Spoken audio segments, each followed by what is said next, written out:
Hi, I'm Oliver Patrice Vader. Thanks for tuning in. In this video, we're going to break down the trailer music I've written for my recent Shoe Factory sample library release. Let's have a look.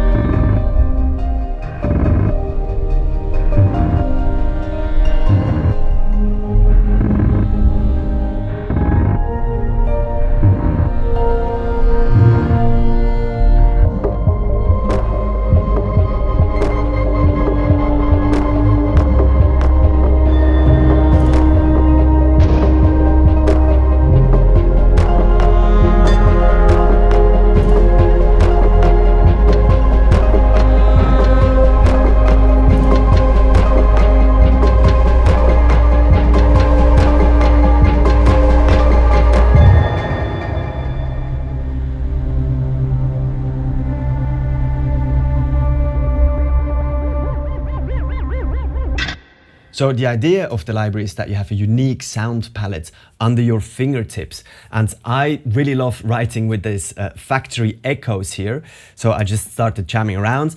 For those of you who are interested in the chords, I've written them up here. It's all in C minor. And I just like to kind of hit the keys, wiggle a knob, and something really magical happens. And that's definitely the case with this pad here.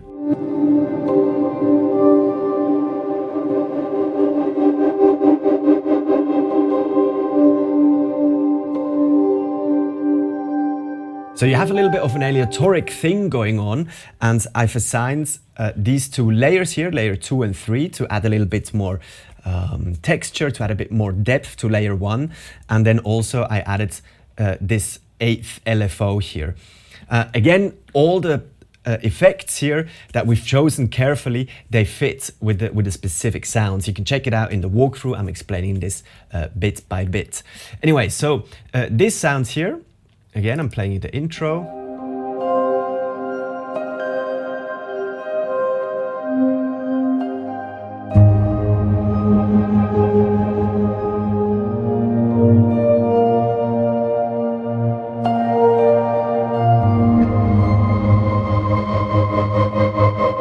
Just highlighting when the room where the brass recordings happens and the grand piano recordings there, to kind of give a little bit of a lift. And I just love, every time you play it, there's a little bit of a variation going on. So you hear like these low hits on the piano, on the bass notes coming in a little bit randomly, then kind of reversed hits on the top. And it just gives a really, really lovely kind of feel and kind of bass to build something on top. Then the machine loops that were recorded in the factory shop, I've treated them. I sent them through the microcosm here, through further effects. And I specifically love this one. It's such a kind of honest, kind of manual labor kind of loop here.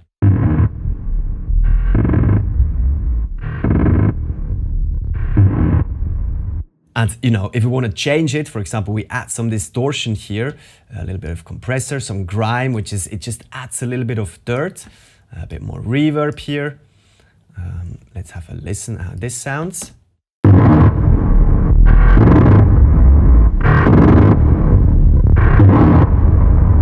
Just absolutely amazing here how it transforms into something really kind of heavy and powerful. Some further loops here that I'm using in the second section is this one.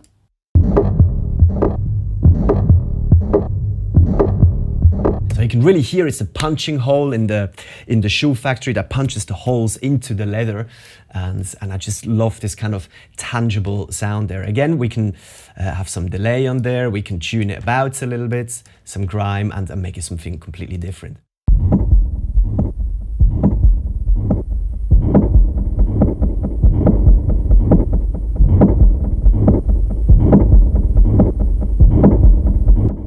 Command click puts it back to the default state.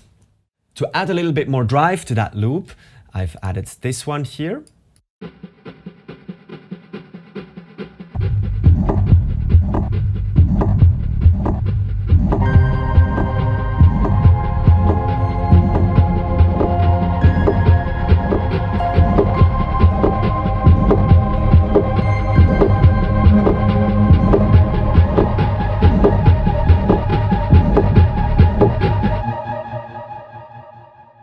Then in the intro, I'm using these short factory hits, basically.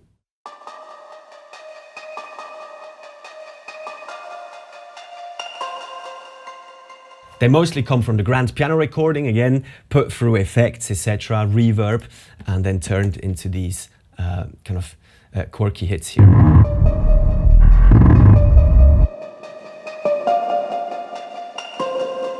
Combining two here, grand on acid and digital nexus. So grand on acid is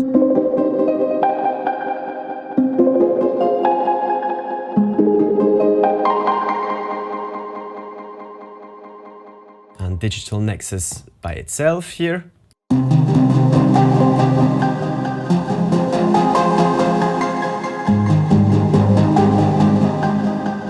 Then the raw sax swells here, supporting the factory echoes from the beginning.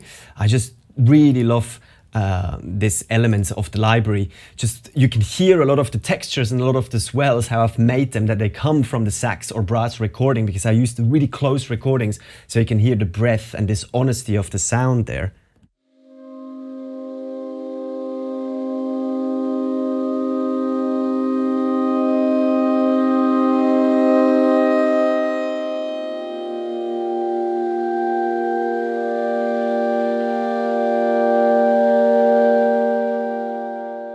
And so this is an alto sax, so the range will be somewhere here, but we've pitched it up and down, so you have these kind of more artificial sounds as well.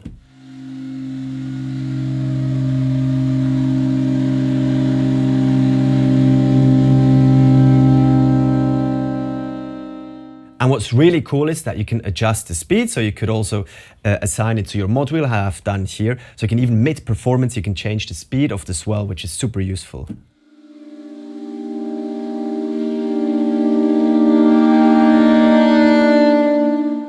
Have it all the way up and playing a little bit higher, so it becomes something completely different.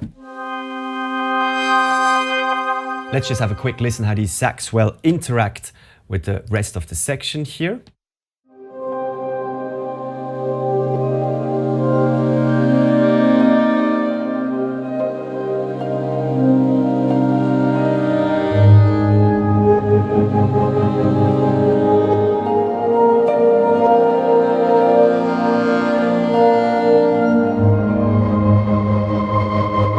Going into the brass section here. Same thing, it's a brass trio, so alto, sax, horn and trombone.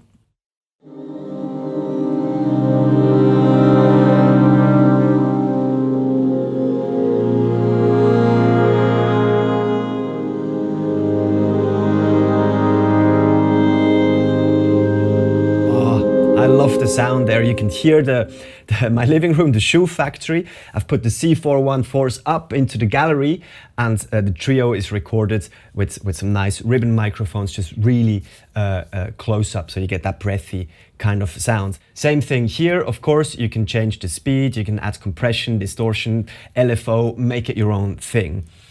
We have some short elements up here, giving a little bit of drive to the second section here, a most inspiring grand here.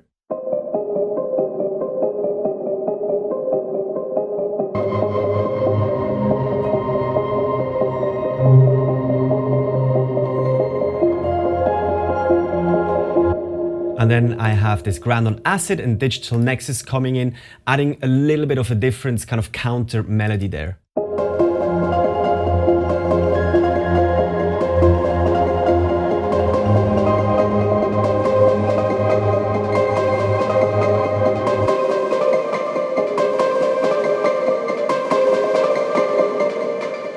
Then the beats, I'm a big fan of these hits section here, not beats, hits. I'm just gonna play you a couple. Low hits.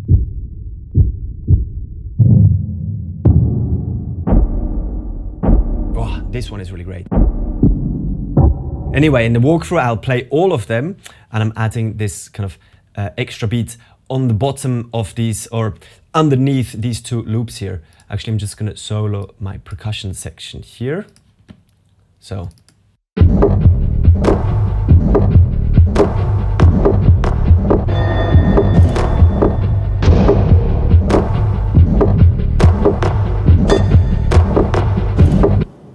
Then I'm adding these ticking sounds as well.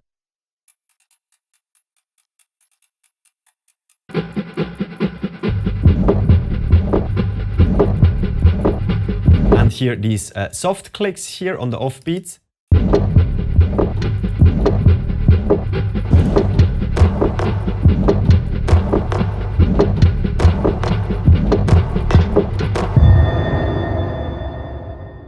Quite cool stuff with the brass.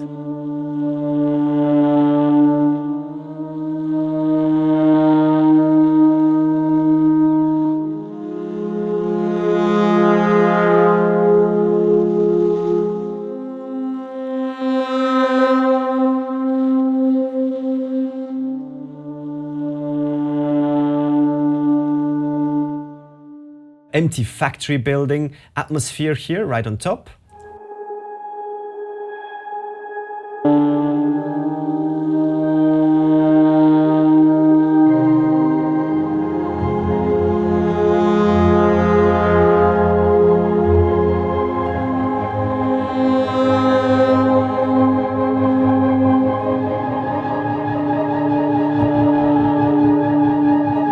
So nice, this atmosphere, very simply created there. On the bottom, sine wave, a little trick, 1 octave below the bass, just to give a little bit of oomph on the bottom end there.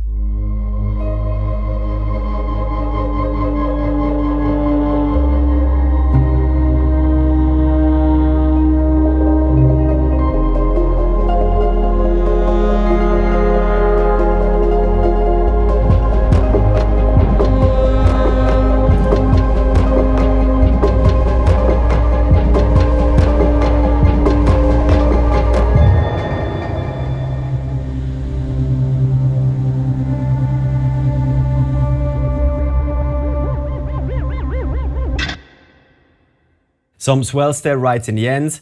I'm a big fan of this one. It's quite out there.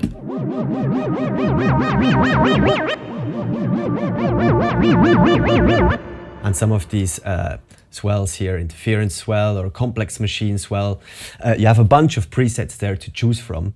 Whenever you change the effects, by the way, they stay. So I can do this and then change to the next preset, so I can shop around for my sounds, and if you want them back to default setting, you just click on command, so you won't lose your MIDI CC assignments, etc. Let's have a listen to interference swell.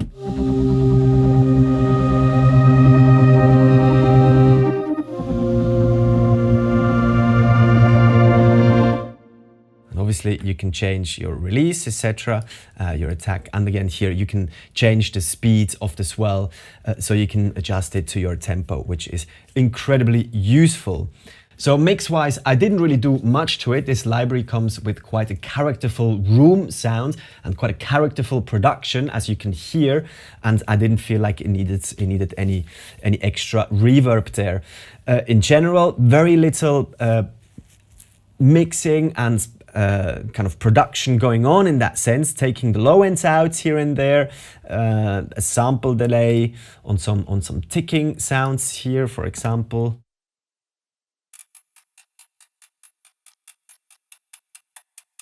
Taking it out of the middle, making it wide.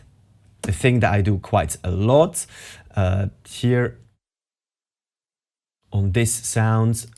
I have a little bit of compression, working on a project with a friend here who recommended me this compressor. I'm quite happy with it. I love the visualization here, and it's just quite, it does it quite nicely and it feels natural to my ear.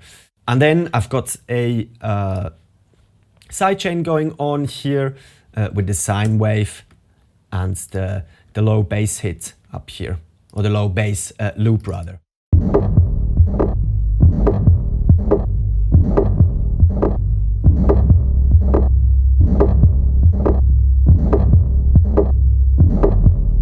So you can hear the kick coming in nicely, and the bass kind of ducks out of the way whenever the kick comes in. This plugin here, again, a new plugin I'm experimenting with. Let's have a look what I'm using it for. Oh, here to add a little bit more grid. I have this preset here, add grid to the 808. I have to admit, I'm a little bit in the experimenting stage with this plugin here. I think I might have even muted it to bounce it out.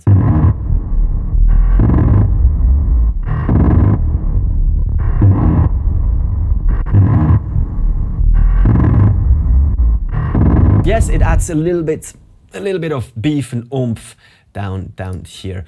Why not?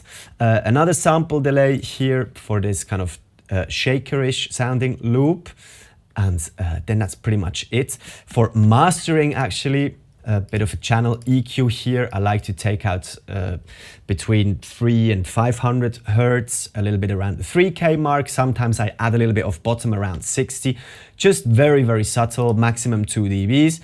Again, Ozone 11 and the Smart Limiter, both plugins I'm starting to experiment with a little more. I was almost down to pretty much not using any plugins on my master chain, but you know, we can go down the rabbit hole and discuss this forever. Whether it's good to use a lot of plugins or very little plugins, or I think use your ears and see kind of, you know, have a good reference track as well and adjust the volume to. Here they have this, you know, quality check of whether the output gain for the certain platform looks good. So I've started to experiment with that one as well. It's definitely good to know what's around and to see what you like and what you don't like. Okay, so that's it already from my side. Please let me know if you have any questions. I'm happy to help you and explain you things further. And thank you again for watching and listening. Take care. Bye bye.